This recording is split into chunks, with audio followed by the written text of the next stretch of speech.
All right, I am live on the YouTube. I like whenever I say the YouTube, and then the commenters are like, he calls it the YouTube like he's an 80-year-old. Yeah, little tongue in cheek, my friends, little tongue in cheek. All right, so there's a lot going on, as you know, as you are trapped in your house, possibly alone, possibly with your family, maybe with some friends, maybe with some animals. We're all sort of in the same situation. Whether we're in South Korea or we're in Italy or we're in Belarus or the United States or Canada or Mexico or anywhere else, there's various degrees of quarantine, there's various degrees of lockdown, but there is something truly unprecedented happening at a worldwide scale. And it's not that we've never had pandemics before, but the way that we can actually communicate through this, the way we can share information, the way that lies can spread, the way that truth can spread, the way that our leaders can guide us in a positive direction or guide us in a negative direction. There's so many things happening right now that are just completely have never been done before. Unfortunately, it doesn't seem like we have a lot of people that are making real sense of it. When the IDW, the intellectual dark web thing, was burning real hot like a year and a half, 2 years ago, the real key to the whole thing was it wasn't something actually that special or unique, except that we live in an odd time. It was just that we had a bunch of people who thought all sorts of different things, right? I always use Ben Shapiro and Sam Harris as the best examples of this. Two guys who believe in completely different things at every level, from abortion to taxes to the biggest questions about the universe and God and belief and all that, that we were all just willing to try to make sense of the world together. And I think that's really what we need more of now. And that's why I thought this week, or today actually, because you guys know I keep a whole bunch of books. These are all books of former guests on the set that I keep here. So you got to be a guest that I like if you make it onto the set here.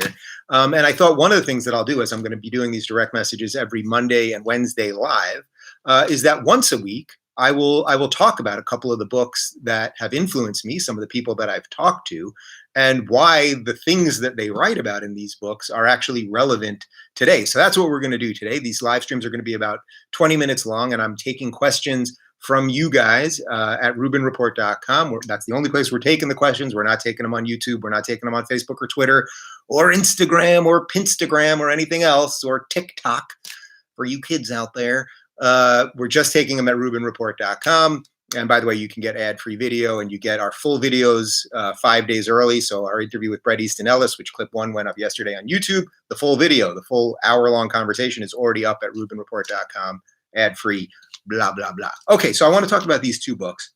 I'll start actually with this one, 12 Rules for Life by Mr. Jordan Peterson. As you guys know, I was on tour with Jordan for about a year and a half. We went on I don't know, something like 20 countries and 120 stops. It was an unbelievable tour. Not only did I get to visit all these places in the United States that I had never been to, all these cities in the middle of the country that I had never been able to visit before, but we went to Sweden, and we went to the UK, and we went to Finland, and just all of these places in Denmark, tons of stuff up in Canada. And actually we were going to plan to do more, and then, things got a little nutty. But what I realized during the tour was that this wasn't just like something that some guy wrote so he could sell some books. It was something incredible. It was something that was actually bringing thousands and thousands of people together every night all over the world to take their lives a little more seriously, to sort of sit up straight, stand up straight with their shoulders back, and confront the world in the best way they could possibly do it. And I saw night after night people that were turning their lives around. One of the chapters actually in my upcoming book, which finally I could say is coming out this month on April 28th, is about what it was like to tour with Jordan and some of the lessons that I've learned and how I've incorporated them into my own life. But I want to hit a couple rules that I don't talk about that often, but I think are extremely valuable right now. So rule number 9 is assume that the person you are listening to might know something that you don't. And this is really interesting because right now we're just inundated with voices, right? And our most trusted voices, our media voices, often are misleading us completely. I don't know if you guys saw this one a couple days ago. Rachel Maddow was, or about 10 days ago now, Rachel Maddow was talking about how this ship is going to come and it's going to dock in New York City. and Trump was saying it'll be here by next week, and she's going on and on how it won't be there, and that basically it was going to be an extra hospital. They weren't going to take coronavirus patients there, but they were going to take other patients so that the regular hospitals could deal with the coronavirus patients. And she kept saying, it's never going to happen. It's never going to happen next week, blah, blah, blah. Anyway, it turned out that it happened like 9 days later. But her point wasn't, oh, it's going to happen. It's not going to happen next week or 9 days later. Her point is he's just a liar and a buffoon. And of course it did happen. And that's just one of a million examples. Another one, Chris Hayes on MSNBC, he's been tweeting how China is quite literally doing a better job at their coronavirus response than us. And then, of course, it just comes out today that China is fudging the numbers, which we all knew. Like, why would China be giving us their real numbers? Of course. So the problem is that when someone's talking to you, they might know something you don't, but you have to be really careful about it now because the trusted names aren't that trusted right now. And one of the things that I've had I would actually say it's a blessing of is that I get to sit across from interesting people every week. And I always try to sit there as if they do know something that I don't know. And I think one of the reasons that I'm able to communicate a lot of ideas in a somewhat simple fashion, I suppose, is because I take what a lot of these people say and I incorporate it and I compare it and contrast it to the things that I talk about and that I believe. So I think this is one of the best things that you can do right now is when you're talking to somebody, assume they know something you don't. Maybe they know something about survival skills, or maybe they know something about fitness, or maybe they know something about gardening or something that is valuable right now, that is valuable to you right now. But it doesn't mean just believe everything everyone says. It just means that somebody might know a little bit more, might have some value. And by the way, I mentioned this on Twitter yesterday, but in the last 3 weeks or so that we've been, in lockdown over here, you guys know we got Clyde 2 weeks ago. And so I'm walking a dog again, and it's very different. I assure you, walking a 16-year-old dog with cancer to a 1-year-old, full of life dog. So he's mostly dragging me. I'm not sure who's walking who. But there are so many people out on the street, and I have met more of my neighbors in the last 3 weeks and now know people by name. And a few people have recognized me and, oh, your studio's right over there. Oh, that's Clyde. I just saw him on Fox News, some whatever. But the point is that knowing your neighbors right now, knowing that they might know something that's going on in the neighborhood that might be relevant, or if there was a crime in the area or something. So one of the little pieces of advice I would give you guys is to meet some people and talk to the people in your immediate community. We don't do it. I lived in New York City for many years. Many people live in apartment buildings where there could be somebody next to you, literally in the apartment next to you, and you never say hi to them for all the years. You get in the elevator and you just stare in separate directions. So I think that's a good one. And then the other one that I wanted to touch is rule number 6, which is set your house in perfect order before you criticize the world. Setting your house in perfect order is seriously hard work. And I don't know that anyone is doing it all the time. I can tell you for myself that since this tour and in the last 2 years of my life, I've done a better job of setting my house in order than ever before. I've really been trying to deal with whatever issues I have, whatever outstanding things I have with people and family members and the rest of it. I am not perfect at it for sure. But I think mostly what we see in the conversation online is people whose lives are chaotic. They don't necessarily know what they believe. They're not doing what they want to do in life. They're not in good relationships and all that. And then they're just expressing that on the rest of the world, right? So it's like, if you get your stuff together, like, be able to sit there, again, stand up straight with your shoulders back, know that your stuff is basically in order so that when you're talking to people, you can do it in an honest and open way. And then if you do that, I think you can spark that in somebody else. And I see this all the time with people. So all right, so let's leave it at that because I've already gone 10 minutes and we're only doing these for 20 minutes, and I want to talk about 0 to 1. So, and I think most of you probably have read 12 Rules for Life, and if you haven't, it would be good to pick up a copy now. And it sold something like 6 or 7 million copies, something crazy like that. And I know that Jordan will be back and in good shape soon enough. So the other book that I wanted to talk about, which is definitely not quite as dense as 12 Rules for Life. 12 Rules for Life is a seriously dense book. And this will take you days, if not weeks to read. And you're going to want to reread a lot of the sentences. And I was reading some of it last night, and it's like a type of book where you could read three sentences, and then you want to just go back and go, did I really kind of chew on that properly? This other book that I want to talk about is 0 to 1 by Peter Thiel. Peter Thiel, of course, is the tech billionaire. I've had him on the show. We've actually become pretty good friends, and he's a good guy, but I think genuinely one of the best thinkers we have, and a contrarian thinker, a guy who took his tech company out of Silicon Valley because he was so sick of what the diversity memo and social justice had done to the thinking in Silicon Valley, so that it couldn't make good products anymore. And that's what he cares about, making good products, doing good business, starting new startups, coming up with new ideas. So he left San Francisco to move his operation down to LA. And believe it or not, in Los Angeles right now, there is an actual interesting intellectual circle happening here. You know, you wouldn't think of it. You think of ultra lefty sort of mind controlled, corroded Hollywood, but you know, Shapiro's down here and Dennis Prager's down here and the whole PragerU team and the Daily Wire guys. There's a lot of interesting people that are in this area now. So there's something sort of breaking here. So 0 to 1, the subtitle is Notes on Startups or How to Build the Future. And I thought I would just read the short back paragraph because I think this is the key, and this is why I think it's sort of valuable right now in the midst of this, as we're all sort of rethinking the way we want to react with the world, and maybe rethinking what kind of job we want and what do we want to do with our lives and the rest of it. So it's easier to copy a model than to make something new. Doing what we already know how to do takes the world from 1 to n, adding more of something familiar.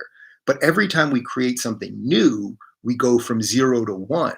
The act of creation is singular, as is the moment of creation, and the result is something fresh and strange. This book is about how to get there. So the best way to explain this would be like, if let's say there's Uber, right? We all know what Uber is. If you now create another app that does something similar to Uber, like Lyft, you went from 1 to n. You just maybe did something a little bit different. Maybe your algorithm's a little bit different. Maybe cars can get there quicker, something like that. But to go from 0 to 1 is to actually create something that is truly new. So one of the examples he uses in here is like, the Bill Gates of tomorrow is not going to create Microsoft, right? He's not going to create Windows. He's going to create something absolutely new. Maybe it could be an offshoot of of a futuristic operating system or something like that, but it'll be something new. And the reason I think that this is relevant right now is because there is opportunity right now. Like we're pretty much all trapped in our houses right now. We're really able to think about things differently. I know for a fact, I've been talking to my friends that live in big cities, and they're talking about maybe not even going back. Some of them that have left the cities in the midst of this. The amount of people that are now telecommuting that are realizing, why am I spending so much time driving to work, getting on a train, all of that. One of the things I write about in my book, my dad, who just retired at 71 years old, he took, I grew up in Long Island. We grew up in Long Island. He worked in New York City. He took an hour train ride basically every day, 5 days a week for something like 40 years to go to work. And why did he do it? He did it so that he could, have things, so that he could have a house and cars and take good care of his kids and all of those things. And he did do that. But those 40 years of 2-hour commutes, 5 days a week, adds up to something like 2 hours of his life. Now, my dad's actually pretty highly functional, so he would read and do some other stuff, probably napped every now and again too. But the point is, maybe we don't need to do those traditional things. And I think the way we get to that now is there's a lot of people really thinking about how to change the world right now. And I would really recommend this book. I mean, this is the type of book that you can actually read this probably in one sitting, 2 sittings at most, and really think about how do we go from 0 to 1 in whatever it is that you do. You know what I mean? Whatever business it is you do, whatever you care about, like there's new opportunity out there. I don't know exactly what it is. I think what I'm doing here is a slight version of a 0 to n, in that I'm using all of the capabilities that YouTube and social media and video and all of that have to present something honest and true and decent. That's a 1 to n, because I didn't invent anything. The 0 to 1 that I think I've done is what we're starting to do with locals.com, which is create digital homes for creators, which is completely against what big tech wants. Big tech wants you to be reliant on them. They want to own your data. They want to own your content. And we've created something really great with locals.com. And by the way, we just closed our funding round, but we raised a pretty decent amount of money. I don't get any of it, by the way, to run Locals. And we're getting a really nice response. The company's growing. As I said, we're hiring. And that, to me, would sort of be a 0 to 1 thing, in that I am not trying to recreate the internet as is. I want to create a completely new situation. So that's my little version of that. Anyway, I think both of these books, Jordan's book, 12 Rules for Life, in that it will help you with the tools that you need to I keep saying sit up because I'm sitting, but stand up straight with your shoulders back and think about your life seriously right now. Like, know that maybe you don't want to be in the job you're in if that's how you're feeling, but you just can't quit tomorrow because you still may have bills to pay and things like that. Like, really take your life seriously. And then once you do that, I think you can start working on the stuff that Teal writes about here in 0 to 1, which is, how do I want to put something into the world that is new and different? And can I do it? And he talks about how to do it from a startup perspective, but there's all sorts of ways that you can do it. Maybe you have just some little gadget that we all suddenly need because we're all trapped at home. I mean, there's all sorts of interesting things. So that's that. And then I want to do a little bit of Q&A. I know you guys asked me a bunch of interesting stuff. So I'm only doing the Q&A, as I said, from the subscribers at rubinreport.com. So I'm going to knock out a couple questions for you guys. And by the way, if you are interested in books, my book, which here, I'm going to get up for a sec. My book, this is a galley copy. So these are the ones that we send out to the press, which are out right now. Obviously, the real book is hardcover, and there's a blurb by Jordan on the front. And in the back, there's actually Jordan and Peter Thiel and Eckhart Tolle and Tucker Carlson and Ben Shapiro and Larry King. Quite a collection of people. My book is coming out April 28th. It's what I think about freaking everything. I think it's probably the best, most professional thing I've done. You can go to don'tburnthisbook.com, or you can get it on Amazon. I also did the audiobook, which was actually super fun to do. Okay, so there we go. And now let me just get to some of your questions. Oh, I like this one. I'll start with this one. Pink Anime Fox said, I'd like to know what your personal 13th rule is. I like this one, and I think you're going to know why I like it. Get a pet of some kind. We have one fish there. We have a beta fish. His name's John. Got him about a year ago. He's in a nice little 12-gallon cube tank. Nobody else. Beta fish. It's also known as the Japanese fighting fish. They don't like to be with other fish. They'll kill everybody pretty much.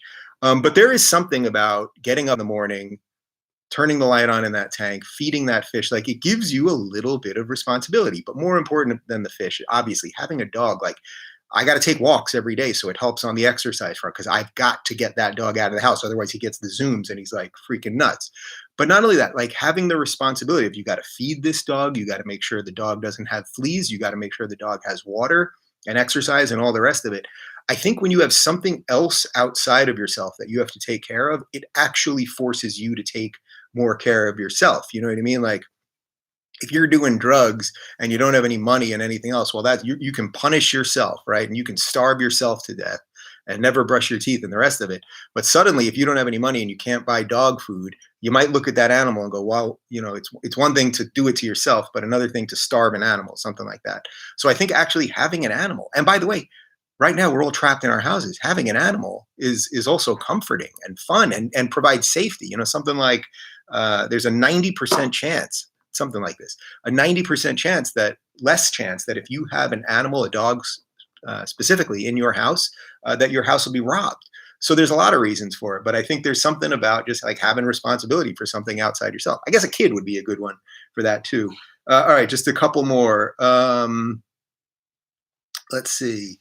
California's governor, this is from Torrid Lover, has released from jail at least 14 criminals that are murderers and rapists. Do you think this is tyranny? Do you think this is time to get a gun? Well, I also saw yesterday that New York has released 900 criminals. So think about what we're doing right now. We have some states saying you can't buy guns, and at the same time releasing criminals back out into the streets. Now, have all these criminals been fully vetted, not only in terms of will they commit crimes again, but have they been absolutely fully vetted?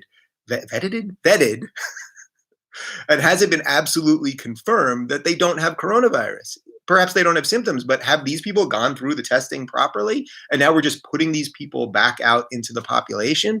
I mean, if releasing 900 criminals in New York City makes sense, then we have other problems with our prison system. Now, I agree we have other problems with our prison system, but the idea that somehow releasing 900 people will be such a relief on the system that it's worth taking that kind of risk is absolutely crazy. So Well, to your question about guns, I think a lot of people are rethinking all sorts of stuff.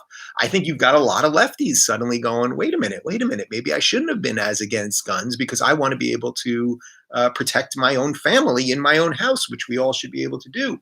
I think we have to be very leery right now about government overreach at all fronts. De Blasio, the mayor of New York, who's a complete lunatic, he said this thing about if you are a temple or a church. He didn't say mosque, interestingly, but he said if you're a temple or a church, he said, and you still have people get together, and we warn you, we could potentially close you permanently. And it's like, what law is that? What law is that? Now I'm all for like some basic guidelines and making sure people don't congregate right now, and you hope that people do what they're supposed to do.